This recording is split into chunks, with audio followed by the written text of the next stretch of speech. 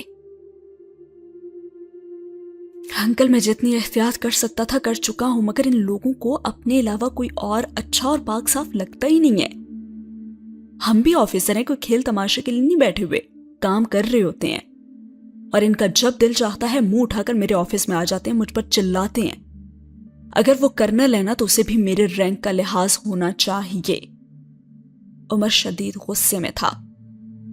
اسے بھی پتا ہونا چاہیے کہ مجھ سے کس طرح سے بات کرنی چاہیے. وہ کسی پولیس کانسٹیبل سے بات تو نہیں کر رہا تھا نا کہ اس طرح اس پر چلاتا, اور وہ بھی اس صورت میں جب غلطی اس کی اپنی تھی اور اس کا بیٹا ملزم تھا, بلکہ مجرم تھا.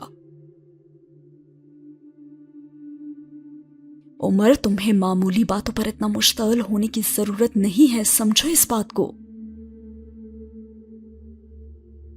انکل مشتعل ہونے کی بات نہیں ہے. میں نے کس طرح اس کے بیٹی کی رہائی کے بعد وہاں مشتعل ہجوم کو کنٹرول کیا ہے. اگر آپ یہاں موجود ہوتے نا تو آپ کو اندازہ ہوتا ہجوم کے اشتعال کا. وہ لوگ پولیس اسٹیشن کو آگ لگا دینا چاہتے تھے اور بالکل صحیح کرنا چاہتے تھے. ان کی جگہ اگر میں ہوتا تو بھی یہی کرتا. آپ خود ہی دیکھیں نا کہ ایک بچہ شراب پی کر گاڑی کا ایکسیڈنٹ کر کے ایک آدمی کو مار دیتا ہے, اور پھر اس شخص کے لواحقین کی آنکھوں کے سامنے ہی ایک فون آنے پر اس بچے کو کسی پوچھ گچھ کے بغیر چھوڑ دیا جاتا ہے. یہ واقعی صرف یہاں ہی ہو سکتا ہے. اس کے باوجود میں نے اس ہجوم کے پاس خود جا کر ان سے مذاکرات کیے, پتہ نہیں کتنے جھوٹ بول کر ان کا غصہ ٹھنڈا کیا, اور اس آدمی کی لاش کو دفنانے پر مجبور کیا. ورنہ وہ لوگ اسے گورنر ہاؤس کے باہر لا کر رکھ دینا چاہتے تھے, اور اس کے باوجود آپ مجھے بتا رہے ہیں کہ میرے ٹرانسفر کے آرڈرز آ گئے ہیں. اور ایاز حیدر نے ایک بار پھر اسے ٹوکتے ہوئے کہا اچھا میں نے تمہاری تقریریں سننے کے لیے تمہیں فون نہیں کیا تھا, میں صرف یہ بتا دینا چاہتا ہوں تمہیں کہ تم کرنل حمید سے مصالحت کر لو, اپنے اس مسئلے کو خوش اسلوبی کے ساتھ حل کرو نا. واہ کمال کرتے ہیں آپ بھی انکل. عمر کو ان کی بات پر جیسے پتنگے لگ گئے. مصالحت اسے مجھ سے کرنی چاہیے یا پھر مجھے اس کے ساتھ؟ اگر اس سارے معاملے میں کسی نے بدتمیزی کی ہے نا تو وہ ہے کرنل حمید, اور آپ کہہ رہے ہیں کہ میں اس کے ساتھ مصالحت کر لوں. اچھا ٹھیک ہے, فرض کرو کہ کرنل حمید نے ہی تمہارے ساتھ بدتمیزی کیا, تو اس سے کیا فرق پڑتا ہے؟ کیوں فرق نہیں پڑتا انکل؟ یہ اس کی غلطی ہے, وہی اسے ٹھیک کرے, وہی معذرت کرے. اور ویسا کبھی نہیں کرے گا کیونکہ اس کو ایسا کرنے کی ضرورت نہیں ہے عمر. تو ٹھیک ہے نا, میں بھی ایسا کبھی نہیں کروں گا کیونکہ مجھے بھی ایسا کرنے کی کوئی ضرورت نہیں ہے. عمر تم دیکھ لو, تم مجھے مجبور کر رہے ہو کہ میں آئی جی سے کہوں کہ تمہیں ٹرانسفر آرڈر نہیں بلکہ سیدھا ٹرمینیشن ہی لیٹر بھجوا دیں, بلکہ تمہارے خلاف انکوائری کروائیں. تم اس قابل نہیں ہو کہ تمہاری مدد کی جائے. میں تمہارے مسئلے کو نمٹانے کی کوشش کر رہا ہوں اور تم اپنی بکواس میں مصروف ہو.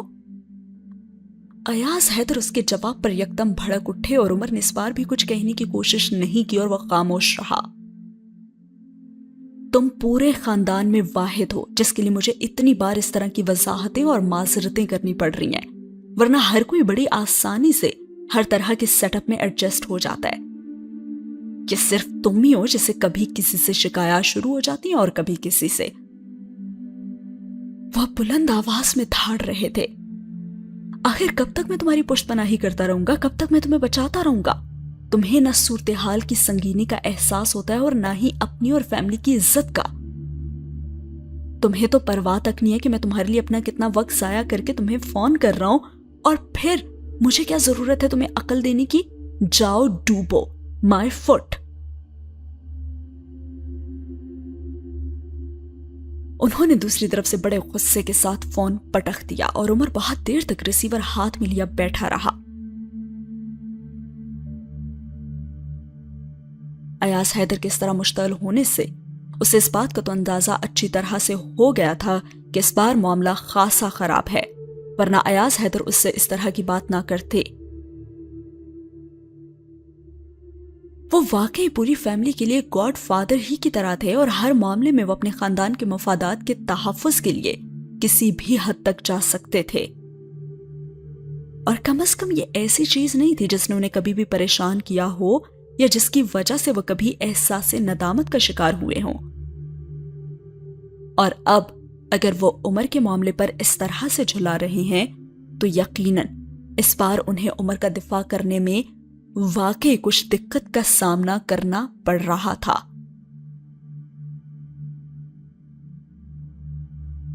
عمر کو واقعی اب معاملے کی سنگینی کا احساس ہونا شروع ہو گیا تھا کہ معاملہ کافی حد تک خراب ہو رہا ہے، تبھی انکل ایاز اسے مصالحت کی کوشش کرنے کے لیے کہہ رہے ہیں۔ اور عمر جہانگیر کم از کم اتنا بے وقوف تو نہیں تھا، اور اسے اس بات کا اندازہ بھی تھا کہ وہ اتنا احمق یا جذباتی نہیں ہو سکتا کہ اپنی جاب کو اس طرح جذبات میں آ کر گنوا دیتا۔ اور فون کا ریسیور رکھ کر وہ کچھ دیر تک اس سارے معاملے کے بارے میں سوچتا رہا، اور اسے یہ بھی احساس تھا کہ ایاز حیدر کا اس کی پشت سے ہاتھ اٹھا لینا اس کے لیے واقعی خاصا مہنگا ثابت ہو سکتا تھا۔ اس لیے اس کے پاس اب ان کی بات ماننے کے علاوہ اور کوئی آپشن بھی نہیں تھا۔ لیکن انہیں اس وقت فوری طور پر دوبارہ فون کرنے کا کوئی فائدہ بھی نہیں تھا۔ وہ غصے میں دوبارہ اس سے بات کرنا پسند نہ کرتے، لیکن اس کے لیے یہ ضروری ہو گیا تھا کہ وہ اس بارے میں ان سے ایک بار پھر گفتگو کرتا۔ اس نے 1 گھنٹے کے بعد انہیں فون کیا اور ان کے پی اے نے چند منٹوں کے بعد ایاز حیدر سے اس کا رابطہ کروا دیا تھا۔ اور ایاز حیدر نے اس کی آواز سنتے ہی تنزن کہا کہ جی عمر جہانگیر صاحب، آپ نے کیوں زحمت فرمائی یہ کال کرنے کی؟ ان کے طنز کو دیکھنے کے بعد عمر یہ تو جانتا تھا کہ وہ اس وقت غصے میں نہیں تھے، اور ان کے کال ریسیو کر لینے کا مطلب بھی یہی تھا۔ اور پھر عمر نے بڑی ہی سنجیدگی سے کسی تمہید کے بغیر ان سے پوچھا، انکل آپ کیا چاہتے ہیں کہ میں کیا کروں؟ عمر، میں تم سے یہی چاہتا ہوں کہ تم کرنل حمید سے ملو، اس سے معذرت کرو اور پھر سارا معاملہ ٹھیک ہو جائے گا۔ اور اگر اس نے مجھ سے ملنے سے انکار کر دیا تو؟ ایسا نہیں ہوگا، میں اس پر بھی کچھ پریشر ڈالوں گا کہ وہ تم سے ملے۔ تم بہرحال اس سے ملاقات تو کرو نا۔ اور عمر مان گیا اور کہنے لگا، ٹھیک ہے، میں اس سے مصالحت کی کوشش کرتا ہوں اور پھر میں آپ کو بتاتا ہوں کہ کیا ہوا۔ گڈ، مجھے اس کے بارے میں جلدی انفارم کرنا۔ اور ہاں، یہ علیزے کے سسرال والوں نے شادی آگے کرنے کے لیے کیوں کہا ہے؟ تمہیں کچھ پتہ ہے؟ اس بارے میں بات ہوئی تمہاری؟ ایاز حیدر نے موضوع بدلتے ہوئے کہا، اور عمر یکدم محتاط ہو گیا۔ ہاں، میں تو خود نیوز پیپر میں نوٹس پڑھ کر حیران رہ گیا تھا۔ میں نے تو ممی سے کہا ہے کہ انہیں اس طرح نوٹس دینے سے پہلے مجھ سے بات کر لینی چاہیے تھی۔ وہ عمر کو بتانے لگے، اور ویسے بھی جنید کے گھر والوں کو پہلی شادی کی تاریخ سوچ سمجھ کر رکھنی چاہیے تھی نا۔ بعد میں اس طرح کی تبدیلی تو بہت ہی نامناسب سی بات ہے۔ اور عمر جہانگیر نے فوراً پوچھا کہ آپ کی ٹرینی سے بات ہوئی ہے؟ اور انہوں نے کہا کہ ہاں بہت لمبی بات ہوئی ہے, میں تو پریشان ہی ہو گیا تھا نوٹس دے کر. پھر انہوں نے مجھے بتایا کہ جنید کے گھر والوں نے شادی کی تاریخ آگے بڑھانے کی درخواست کی تھی. کیا تمہیں پتہ ہے اس بات کا؟ اور عمر نے بھی گول مول انداز میں کہا کہ ہاں میری جنید سے بات ہوئی تھی. اچھا تو پھر؟ ایاز حیدر تقریباً تفصیلات جاننا چاہ رہے تھے. وہ یکدم ہی کچھ پرابلمز آ گئی تھیں. اس کی بہن کو کچھ ہفتوں کے لیے سنگاپور جانا تھا اور خود اس کے 1-2 پروجیکٹس کی ڈیٹس کا بھی مسئلہ ہونے لگا تھا, تو اس کے کچھ دوسرے رشتہ دار بھی ان دنوں باہر سے نہیں آ سکتے تھے, اس لیے انہوں نے بہتر سمجھا کہ 1 ماہ کے لیے شادی آگے ہی کر دی جائے. اور عمر نے یکے بعد دیگرے جھوٹ پر جھوٹ بولتے ہوئے کہا. نانو نے یقیناً لیزے کو بچانے کے لیے اس نوٹس کو جنید کے گھر والوں کے سر تھوپ دیا تھا. وہ یہی سوچ رہا تھا, اور یہ خوش قسمتی تھی کہ ایاز حیدر نے سیدھا جنید کے گھر فون کر کے اس کے والدین سے بات نہیں کی تھی, ورنہ اس جھوٹ کا انکشاف ہو جاتا.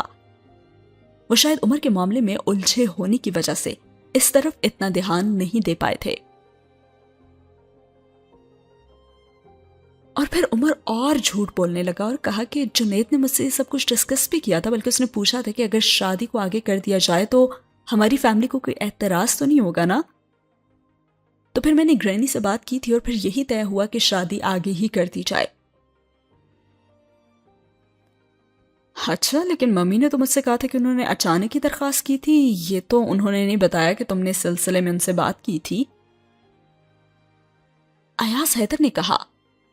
اور پھر سے عمر نے بات گول مول کی اور کہا کہ گرینی کے ذہن میں نہیں رہا ہوگا نا, اور جہاں تک ریکویسٹ کی بات ہے تو وہ تو انہوں نے اچانک ہی کی تھی, ورنہ پہلے تو وہ بھی تیاریوں میں ہی مصروف تھے. صحیح ہے, چلو آج میں فون کروں گا ابراہیم کو, اس سارے معاملے پر اگر تھوڑی بہت بات ہو جائے تو اچھا ہی ہے. اور عمر نے بڑی رسانیت سے کہا کہ انکل ابراہیم تو کوئٹہ گئے ہوئے ہیں. وہ دراصل کل رات میں جنید سے بات کر رہا تھا نا, تو اسی نے مجھے بتایا وہاں کسی بینک کی بلڈنگ کا پروجیکٹ ہے, جنید بھی 2-4 دن وہیں رہے گا.